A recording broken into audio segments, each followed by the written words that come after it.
அதான் விஷயம். உன் இருதயம் நல்லதா இருந்தா நல்லதை எடுத்து பேசுவேன், சதா காலம் நல்லதே பேசுவேன்.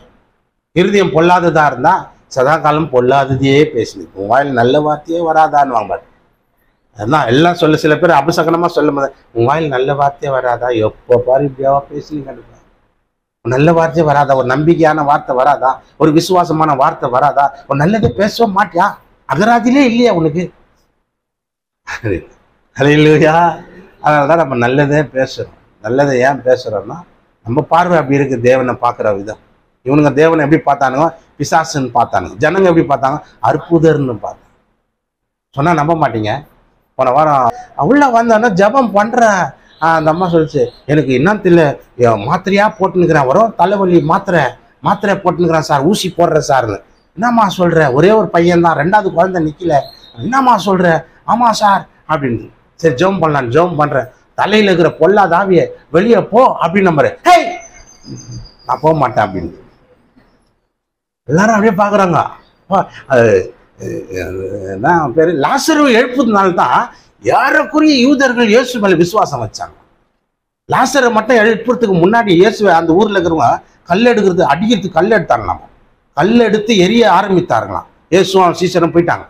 நான் அப்புறம் லாசர் வியாதிப்படுறான், செத்துட்டான். அடுத்து நியூஸ் வருது, இவங்க வெளியில நிக்கிறாங்க. அப்ப சீசர்கள் சொல்றாரு, ஏன்பா ஆண்டவரை, கொஞ்ச நாளைக்கு முன்னாடி தான் அந்த ஊர்ல இருக்கிறவங்க நம்மளை கல்லால அடிக்கிறதுக்கு இருந்தானுங்க, அந்த ஊருக்கா திரும்பி போற, வெயிட் பண்ணுன்ற. அவன் செத்துடுறான், சாகுற வரைக்கும் ஏன் வெயிட் பண்ண? செத்த பேருக்கு போனா துக்க வீட்டுல யாரும் கை வைக்க மாட்டான். அப்படியே போறாரு, ஏய் கல்லை தெர்றான்றாரு. தெரிந்தவனா உயிரோடு எழுப்பினோம்னா ஏறக்குறைய அன்றைய தினம் ஏறக்குறைய எத்தனையோ யூதர்கள் இயேசுவை நம்ப ஆரம்பிச்சாங்க. அந்த மாதிரி அந்த தெலுங்காரங்களாம் ஏதோ வராரு, செபம் பண்றாரு அப்படின்னு நினைச்சிருந்தாங்க. ஏதாவது ஒரு அற்புதம் நடந்தா தானே அப்படின்னு யோசனை பண்ண டக்குன்னு இந்த ஆவி பேசுவாரு, அவ்வாடா வழி திறந்துச்சுடா, நம்மளுக்கு ஒரு எவிடன்ஸ் கிடைச்சிச்சுடா அப்படின்னு சொல்லி அந்த பிசாசு பேசினவனா ஜெபம் பண்றான். அந்த பிசாசு ஆடி சொல்லுது, ஹெய் நான் போக மாட்டேன் போ அப்படின்னு. அப்புறம் சொல்லி ஜெபம் பண்ணி விட்டுட்டேன். அவங்க என்ன பண்ணிட்டாங்க, வேலைக்கிழமை எங்கள் வீட்டுக்கு மேல் வீட்டில் ஜெப கூட்டம் வைக்கலான்னு சரி வச்சாங்க. இதுவும் நல்லதுதான். வேலைக்கிழமை மேலே போனவொன்னா அந்த வீட்டில் இருக்கிற ஒரு அவங்க அண்ணன், அவருக்கு இந்த ஆண்டவர் குண்டெல்லாம் நம்பிக்கை கிடையாது. அல்லேலூயா. 7 குண்டல வாடா கோவிந்தா கோவிந்தா அப்படின்ற ஒரு பெருமாள் பக்தி அவரு. ஏன்னா ஆந்திரா அவருக்கு அந்த பக்தியை.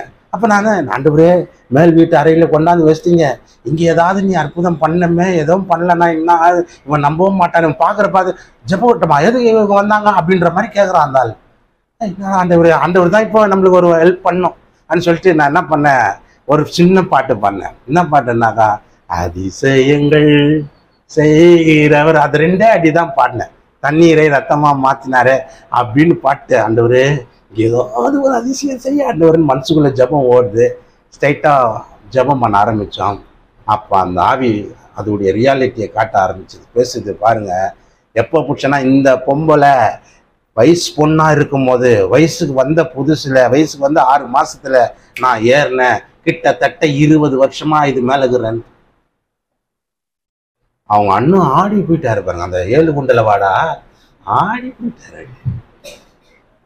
என்ன சொல்றேன், என்ன சார் 20 வருஷம் அது சொல்லுது, அட்ரஸ் சொல்லுது. இந்த இடத்துல இருந்து இவங்க இந்த வீடு போனாங்க, இந்த வீட்டுல இந்த இடத்துல இவங்க தண்ணி அடிச்சுது இந்த பொண்ணு. அப்போ அங்க ஒரு மூலையில நான் நின்னேன், அப்போ இந்த பொண்ணு மேல ஏறினேன். அப்போ இந்த பொண்ணு சின்ன பொண்ணு, 12 வயசு 13 வயசுன்னு சொல்லுது. 20 வருஷம் கிட்டத்தட்ட அந்த பொண்ணு மேல அந்த ஆவி. 20 வருஷமா அவங்க சொல்றாங்க மாத்திரை போட்டுருக்கணும். 20 வருஷமா போட்டுன்னு இருந்த அந்த லேடி ஆண்டவர் ஒரு நொடி பொழுதுல விடுதலை ஆகினார். அந்த ஆவி அலறி அடிச்சுன்னு வெளியே போனவனும் அந்த லேடி கிளியர் ஆயிட்டான். இல்லையா? வரும்போது முதல் நாள் அதாவது அந்த என்னது அந்த காளி, பத்திரகாளி பத்திரகாளி மாதிரி வந்தது. அப்புறம் பார்த்தாக்கா கிறிஸ்டின் முகமா மாறிடுச்சு பாருங்க. ஜெபம் பண்ணுவேன். அப்போ இது ஒரு எவிடன்ஸ். அந்த ஊர் அந்த அந்த மேலே இருக்கிற அத்தனை பேருமே ஆச்சரியமா பார்த்தாங்க. ஆனா அந்த பிசாசு இப்படி பேசுது, 20 வருஷமா அப்போ இதுதான் இருந்துக்குதான். நாங்க ஏதோ வியாதி, தலையில ஏதோ நரம்பு தளர்ச்சி, தலையில ஏதோ ப்ராப்ளம், நம்ம தோல் பட்டியில ஏதோ எலும்பு தேஞ்சிச்சு போல, இப்படித்தான் நினைச்சு மாத்திரையா வாங்கி கொடுக்குறோம் சார். அந்த லேடி சொன்னாங்க, இப்போ இங்க வரும்போது கூட மாத்திரை போட்டு தான் வந்தேன், கேரா இருக்கும், என்னை அப்பப்போ படுக்க வச்சிரும் சார், கேரா என்னை படுக்க வச்சிரும் சார். இல்லையா? அப்போ நான் அந்த லேடியை பார்க்கும்போது எப்படி பார்த்தேன், இது ஒரு விசுவாசிடான்னு பார்த்தேன் பாரு. இப்போ அவங்க இன்னைக்கு நேற்று நைட்டு ஃபோனில் கூட சொல்றாங்க, என்னன்னு நாங்கள் சீக்கிரமாவே ஞானஸ்தானம் எடுத்துக்கிறோம். அல்லேலூயா. அப்ப நான் பார்க்கிற பார்வை எப்படி? அது ஒரு பத்திரகாலியா பார்க்கல, ஒரு விசுவாசியா பார்க்கல, ஒரு ஆத்மாவா பார்க்கல. அதனாலதான் சொல்ற, சுத்தம் உள்ளவனுக்கு சகலமும் சுத்தமா. இதுதான் விஷயம். இப்ப நம்ம பார்க்கிற பார்வை தாங்க. நான் எப்படிங்கிற போய் மூஞ்ச கழிமா, போய் பொட்டலி, இதெல்லாம் சொல்றதே கிடையாது. ஜபம் பண்ணா நீயே செஞ்சிடுற அதெல்லாம் தானா. அல்லேலூயா. முக்காடு போடணும்னு சொல்லியே நான் கொடுத்தேன் உங்களுக்கு, நீங்களே போட்டுக்கிறீங்க பாரு. கர்த்தர் நல்லவர். அல்லேலூயா. முக்காடு இப்படி போடணும் இப்படி போடணும்னு சொல்றேன் நான், சொல்லவே இல்லை, நீங்களே போடுறீங்க. ஏன்னா உங்களுக்கு ஆட்டோமேட்டிக்கா அது வந்துடுது பாருங்க, அந்த சுபாவம், அந்த குணம். அந்த மாதிரி தான் பாருங்க. நான் பார்க்கும்போது அவங்களை எப்படி பார்த்தேன்னா, ஒரு விசுவாசியா பார்த்தேன், ஒரு பத்திரகாலியா பார்க்கல, ஒரு விக்கிரகத்தை ஆராய்ச்சி வச்சுட்டு அப்படியே வந்துக்குதே அதெல்லாம் நான் நினைக்கல, ஒரு விசுவாசியா பார்த்தேன். அதே மாதிரி அந்த குடும்பத்துல ஆண்டவர் அடுத்தடுத்து வெள்ளிக்கிழமை ஒரு அற்புதம் செய்தார். ஒரு சின்ன பொண்ணு, அந்த பொண்ணு பேரு ஒரு, நான் கேட்டேன் இந்த பையனுக்கு எப்படி இப்படி கால் இப்படி ஆச்சு எனக்கு சொல்லு அப்படின்னும் போது அந்த ஆவி சொல்லுது, ஒரு நாள் அந்த டேட்டு அந்த டைமிங்கோட கரெக்டா சொல்லுது.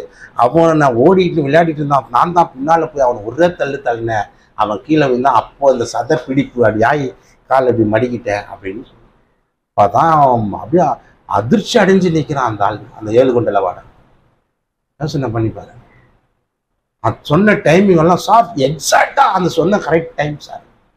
அதே டைம்ல தான் என் பையன் உயிர்ந்தான், அந்த நாள் தான் உயிர்ந்தான், அதுவும் அந்த இடத்துல தான் உயிர்ந்தான் சார்.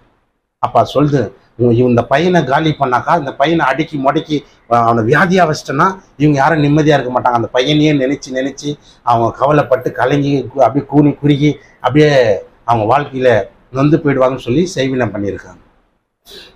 செய்வினை பண்ணி அந்த ஆவியை அனுப்பியிருக்காங்க. அப்புறம் அந்த பொண்ணு மேல அந்த ஆவி சொல்ல எல்லாம் ஆவி அந்த வீட்டுல இருந்து வெளியே போச்சு. கட்லிக்கில 3 ஆவிக்குது இருந்து, கட்லிக்கில 3 இருந்து நல்லா பயப்படுறாங்க. அந்த 7 குண்டல வாட அவங்க ஒய்ஃபுக்கு பேதி ஆயிடுச்சு பாருங்க. அவங்க சொல்றாங்க, சார் இதெல்லாம் அது சொன்னோன்னும் வயிற்ற கழுகி ஒரு மாதிரி ஆயிடுச்சு சார், அடிவேரெல்லாம் கழுகிச்சு சார். அந்த கட்லிகளை பண்ணா அந்த மந்திரம் தேங்காய் சுத்தி போறதெல்லாம் வச்சிருக்கிறாங்க, கரெக்டா சொல்றேன். அப்ப அந்த ஆவி வெளியே போயிடுச்சு. கிச்சன்ல ஒரு ஆவி நின்றுக்குது, அதையும் வெளியே போய் எல்லாம் போன வந்து சொல்றாரு, சார் இப்போதான் எங்க வீடு ஃப்ரெஷ் ஆகுற மாதிரி இருக்குது சார், அதுக்கு முன்னே ஏதோ ஒரு கட்டா ஒரு சூனிய வீடு மாதிரி இருந்தது சார், ஏதோ துக்க வீடு மாதிரி இருந்தா, வீட்டுக்கு வந்தாலும் ஒரு நிம்மதி இல்லாத வீடு மாதிரி இருந்தது சார், இப்போ வீடே ஃப்ரெஷ்ஷா இருக்கு சார். அதான் 4 ஆவி வெளியே போயிடுச்சு. உடனே புக்கிங் ஆகுது ஆந்திராக அடுத்த செவ்வாய்க்கிழமை. அல்லேலூயா. இன்னொரு ஊருக்கு அவங்க சொந்தக்காரங்களுக்கெல்லாம் ஃபார்வர்ட் பண்றாங்க மெசேஜை, இப்படி ஆய்ந்தோ அப்படி ஆய்ந்தோ ఇక్కడ వచ్చిందో அப்படின்றாங்க. சரி எக்கச்சக்க பிரச்சனை, எல்லாமே யாரும் விசுவாசி கிடையாது, எல்லாம் புது ஆத்மா, எல்லாம் இந்துவா பட்டப்பட்டியா நாமம் வீடே பெருமாள் வச்சிருக்கு. யோசனை பண்ணி தெங்கலையோ வடகலையோ அதான எல்லா கலையும் நேர்பட்டி விழுந்தாங்க. தெங்கலை வடகலை எல்லாம் கர்த்தர் நல்லவர். அப்போ நம்ம பார்க்குற பார்வை தாங்க இருக்கணும். நம்ம சுத்தமா பார்த்தோம்னா சுத்தம், அசுத்தமா பார்த்தா அது அசுத்தம். இவனுங்க இயேசுவை பார்க்கும் போது பிசாசுன்னு பார்த்தானுங்க, ஜனங்க பார்க்கும் போது அற்புதர்னு பார்த்தாங்க. அதனால தான் அற்புதத்தின் மேல் அற்புதம் அவங்களுக்கு நடக்குது. அல்லேலூயா, அல்லேலூயா.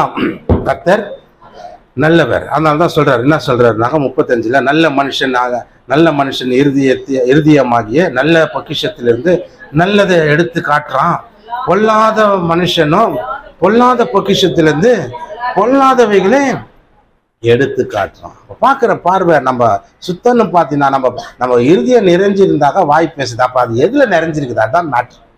நீ எதை பேசுற, எதை பார்க்குற, எதை திங்க் பண்ற. அதனால தான் சொல்றேன், கெட்டதுன்னா கெட்டதை தான் கொடுப்பேன், கெட்டதை தான் பேசுவேன். ஆனால் நல்லதை நிரப்பிக்கோ, நல்லதை பேசும். அல்லேலூயா. நல்லதை நிரப்பிக்கினா நல்லது பேசுவேன். ஒரு ஃப்ளாஸ்கில் டீயும் காஃபியும் ஒன்னா கலந்து ஊற்றிட்டா நீ தனியாக ஊற்றும் போது காஃபி தனியாக வருமா? இன்னும் டீ இல்லை காஃபி, இது ரெண்டுல ஏதாவது தான் வந்து ரெண்டுத்தையும் கலந்து ஊற்றினேன், நான் தனித்தனியாக பிரிச்சுக்கிறேன் ஊற்றினா வருமா? வரவே வராது. அந்த மாதிரி நான் நல்லது கொஞ்சம் கெட்டது கொஞ்சம் பேசிக்கிறேன் அப்படின்னாக்கா எதுவுமே வராது பாருங்க. அல்லேலூயா. அதான் சொல்றாரு. இப்ப பாருங்க, யோவான் 8ஆம் அதிகாரம் யோவான்ற